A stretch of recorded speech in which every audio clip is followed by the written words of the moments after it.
kamu masih ngetik pakai remote seperti ini di STB Androidmu. Nah, kamu bisa manfaatkan HP Androidmu sebagai mouse dan keyboardnya. Jadi, nggak perlu lagi beli alat ini. Yang mau tahu caranya, ini dia. Kamu cukup install aplikasi keyboard dan mouse tanpa server. Masuk ke aplikasinya. Klik selanjutnya. Klik selanjutnya. Klik mulai. Kemudian klik izinkan, nantinya Bluetooth otomatis akan hidup. Jika nggak hidup, klik aja aktifkan Bluetooth. Klik tambah perangkat baru dan cari nama Bluetooth STB Androidmu. Lalu hubungkan seperti biasanya kamu menghubungkan perangkat Bluetooth.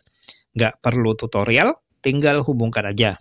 Nah, untuk yang ini digunakan jika perangkat STB Androidmu jauh. Jadinya nanti ini adalah mouse-nya, ini klik kanan, ini klik kiri, dan ini keyboardnya. Oke, selamat mencoba. Salam trik and trick.